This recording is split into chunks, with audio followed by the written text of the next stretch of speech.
Let us start a new chapter, molecular basis of inheritance. So last chapter we discussed principles of inheritance and variation. Mendel's principles of inheritance, but at the time of Mendel, the nature of those factors which regulate pattern of inheritance was not clear. Later on, it became clear after many years that genetic material is DNA. Now, there are two types of nucleic acid in the living organisms. We have done in the 11th class deoxyribonucleic acid and ribonucleic acid, DNA and RNA. In most of the living organisms, DNA is the genetic material, but in some viruses, is RNA in genetic material. So this we have done in the 11th class. Then RNA, it plays many other roles. It acts as a messenger, it acts as a catalytic molecule, it acts as an adapter and structural molecule also. Nucleic acids are the macromolecules present in all living things. So first in this chapter we will discuss the structure of DNA. Again, that is a repetition of your 11th class. Then how this DNA, it forms more DNA, that is replication of DNA. Then we will study how RNA can be made from the DNA, that is a transcription. Then we will discuss how this information from the RNA is converted into protein synthesis. There is synthesis of proteins, or that is known as the translation. Then we will have some knowledge of regulation of gene expression, and so we will discuss these topics one by one. So first we will do this nucleic acid. The Friedrich Mischer was the first person who isolated the nucleic acid from the pus cells, and he called it as nuclein. As it has an acidic nature, hence Eltmann called it as nucleic acid. लेकिन जब ये identify किया गया था in 1869 by Friedrich Eck, at that time due to some technical limitation, and the structure of this DNA was not isolated as it is a long polymer. Later on the structure was discovered by the Watson and Crick. Two types of nucleic acid, that is the DNA and RNA, deoxyribonucleic acid and ribonucleic acid. So first we will discuss the structure of DNA. DNA is a genetic material in all living organisms. What is a DNA? DNA is a macromolecule. It deoxyribonucleic acid. Nucleic acids, ये होते क्या हैं? They are the long polymer of nucleotides, and DNA is a long polymer of deoxyribonucleotides. Deoxyribonucleotide. DNA mainly present in the nucleus और यही chromosomes बनाता है, but there are some extra nuclear DNA जैसे हमने 11th में किया था. There are organelles, mitochondria and chloroplast which have their own DNA. Then length of the DNA, that is the number of nucleotides or the pair of nucleotides, that varies. Bacteriophage, age pi 174, 5386 nucleotides are there. Then another bacteriophage, you know what is a bacteriophage? That is the viruses that infect bacteria. What are bacteriophages? The viruses that infect bacteria. Then bacteriophage lambda 4850T 2 base pairs. Human beings 3.3 into 10 raised to 9 base pair. So if we see the length of the DNA, that varies.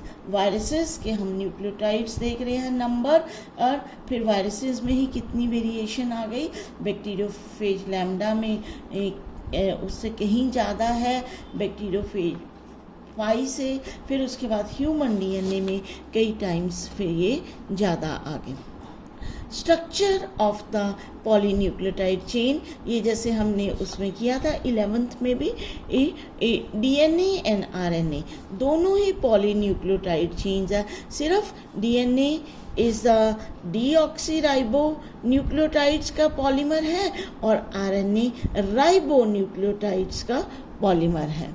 A nucleotide it has 3 components, 3 चीज़ें होती हैं उसमें, nitrogenous base, 5 carbon sugar that is the pentose sugar and phosphate group। तो nitrogenous base, pentose sugar, और अगर DNA है तो ये शुगर कौन सी होगी, डीऑक्सीराइबोस। अगर आरएनए है तो ये शुगर होगी ribose. Phosphate group, nitrogenous bases मतलब नाइट्रोजन कंटेनिंग बेसिस। तो ये फर्दर 2 तरह के होते हैं, जैसे हमने लास्ट ईयर किया था, purines and pyrimidines. Purines again 2 types, adenine and guanine. pyrimidine 3 types, cytosine, uracil and thymine. Then we have discussed in the 11th class also कि adenine, guanine and cytosine ये 3 bases ऐसे हैं which are common present both in DNA as well as RNA. इसमें से सिर्फ uracil ऐसा है which is present only in RNA, और इसमें से thymine is such base which is present only in the DNA. तो 3 कंपोनेंट, पहला nitrogenous base, it is linked to the pentose sugar, 5 carbon sugar through glycosidic linkage. अगर दोनों को हम कहते हैं base link to sugar, then this is called nucleoside. तो एक नाइट्रोजनस बेस और शुगर दोनों को हम कहते हैं न्यूक्लियोसाइड। और जब nitrogenous base, sugar and phosphate 3 चीज़ें लिंक हो जाती हैं, यानी कि nucleoside is linked with the phosphorus, then it becomes the nucleotide. और बहुत सारे न्यूक्लियोटाइड्स जब जुड़ते हैं तो वो बनाते हैं nucleic acid. So here it is shown the nitrogenous basis structure। तो ये कुछ आपने उसमें किया हुआ है, तो अभी तो हम सिंपली थोड़ा हरेली ये करते हैं। So nucleoside compounds formed by a combination of pentose sugar and nitrogenous base. तो deoxyribose sugar it combines with nitrogenous base, it form deoxyribonucleoside। जैसे अगर एडेनिन डीऑक्सीराइबोस के साथ जुड़ता है तो इसका नाम हो जाता है डीऑक्सी एडिनोसिन। ग्वानिन जुड़ता है डीऑक्सी ग्वानोसिन। साइटोसिन जुड़ता है, साइटोसिन और थाइमिन के लिए हम सिन वर्ड नहीं यूज करते क्योंकि ये कौन से बेसिस आ गए, पिरिमिडिन, तो इसलिए हम डिन वर्ड DINE यूज करते हैं। प्यूरिन के लिए हम सिन वर्ड SINE, बट पिरिमिडिन के लिए डिन वर्ड यूज करते हैं। तो इसकी नॉमेनक्लेचर वैसे ही एडिनोसिन, ग्वेनोसिन, साइटिडिन, डीऑक्सीसाइटिडिन एंड थाइमिडिन, डीऑक्सीथाइमिडिन। तो इस तरह से इसको हम नॉमेनक्लेचर।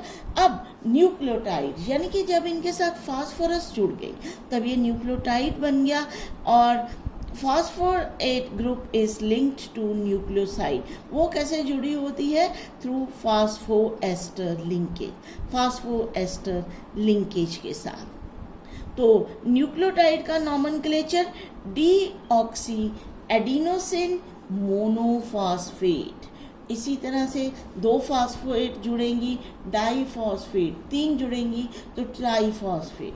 बाकी भी वैसे ही deoxy guanosine monophosphate, deoxy cytidine monophosphate, deoxythymidine monophosphate. Then polynucleotide strand. In DNA there are 2 strands. In RNA there is 1 strand. तो 2 न्यूक्लियोटाइड स्ट्रैंड जो हैं they are linked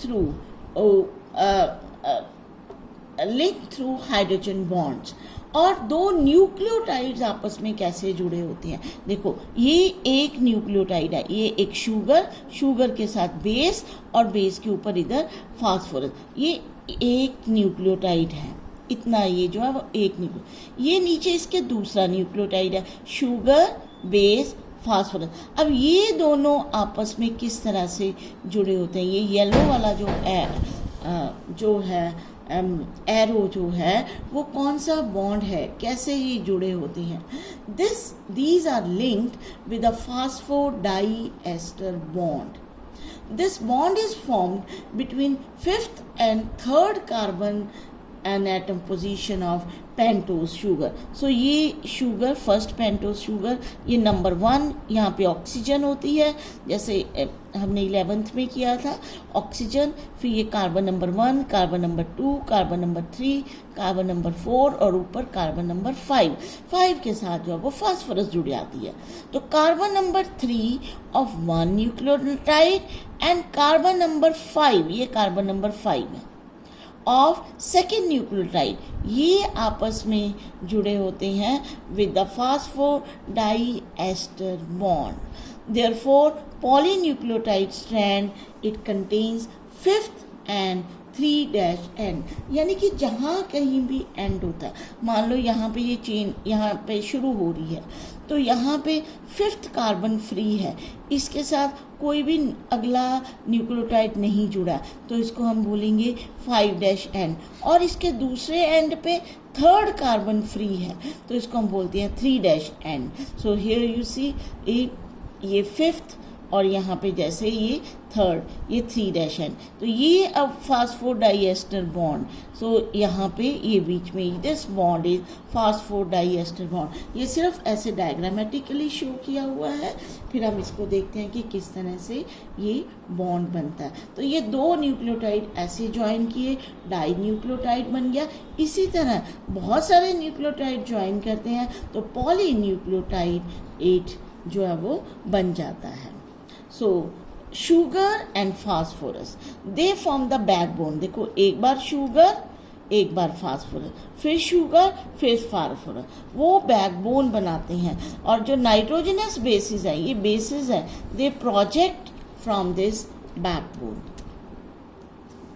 structure of RNA that is similar to DNA, सिर्फ यहाँ पे क्या है, there is ribose sugar is there. Ribose और deoxyribose में फ़र्क क्या है, राइबोस में एक एडिशनल OH ग्रुप होता है, तभी तो हम उसको बोलते हैं डीऑक्सीराइबोस, यानी कि एक ऑक्सीजन उसमें कम होती है। तो डीऑक्सीराइबोस और राइबोस में यही फर्क है। So additional OH group is there.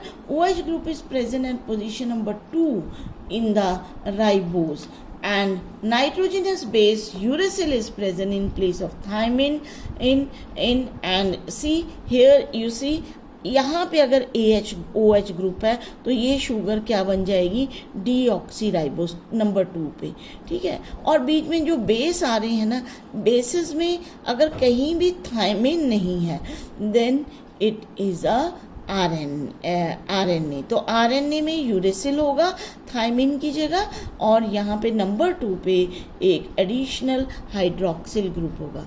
Similarly then there are 2 chains of polynucleotides in the DNA and there is a 1 chain of polynucleotide in the RNA. And just history, Watson and Crick, they first proposed the structural model of DNA in 53, क्योंकि पहले जब Frederick ने किया था तब इतना technically इतने strong नहीं थे, तब स्ट्रक्चर का पता नहीं चला कि इतना लॉन्ग पॉलीमर है उसको आइसोलेट करना। फिर उसके बाद एक्सरे डिफ्रैक्शन डाटा के साथ जो है वो इन्होंने मॉडल प्रपोज किया। Even they got the Nobel Prize for their work in 1962. They proposed a double helix model for the structure of DNA, and then the proposition depend, अब उनके बीच में 2 strands होते हैं। अब 2 strand आपस में कैसे जुड़े होते हैं, Erwin Chargaff he gave a rule that between the 2 strands of DNA, adenine always pairs with the thymine and cytosine always pairs with the guanine. तो चर्गफ ने ये बताया कि ratio between adenine and thymine to guanine and cytosine, they are always constant and equal, यानी कि A plus T is always equal to C plus G. So base pairing, this is a unique property of the DNA. Then each strand of the DNA template, it synthesizes a new strand. So structure of the DNA, 2 nucleotide strand and backbone is made up of sugar and phosphorus. Those strands जो होते हैं they are anti parallel. अगर एक 5 to 3 direction में है तो दूसरा 3 to 5 direction में होगा. And then adenine always pair with thymine, guanine always pair with cytosine. adenine और thymine के बीच में हमेशा 2 हाइड्रोजन बॉन्ड और cytosine and guanine के बीच में 3 hydrogen bonds they are there. So 2 chains are there and they are coiled right-handed fashion. Pitch of the helix is 3.4 nanometer. So this is the pitch of the helix. एक helix helical structure होता है, right-handed coil, 3.4 nanometer, and 10 base pairs are present in each pitch. 10 base pair होते हैं. यहाँ से लेके यहाँ तक ये 10 बेस पेयर, 1 2 3 4 5, ये 10 होते हैं. मतलब 10 इस तरफ 10 इस तरफ, 10 pairs are there, this base pair. तो अगर ये पूरी पिच 3.4 नैनोमीटर है तो 2 बेस पेयर्स के बीच में डिस्टेंस कितना होगा? 0.34 nanometre. And so this is a double helix structure. ये इसको स्टेबिलिटी देता है, hydrogen bond and stacking of nitrogenous bond. So this is a DNA structure. जो बेसिक बेस है ये बैकबोन है. This is made up of sugar phosphorus, और ये बीच में ये लैडर लाइक स्ट्रक्चर है. जो इसके स्टैक्स है they are made up of this nitrogenous bases बीच में होते हैं. सो ये तो इसको डायग्रामेटिक बताया, otherwise shape is like this. Helical structure is there. So nitrogenous bases, sugar phosphate backbone is there, and this width, maximum width is 2 nanometer. 2 nanometer, 3.4 nanometer और 2 base pairs के बीच में 0.34 nanometer. So next time we will discuss the central dogma. Thank you so much.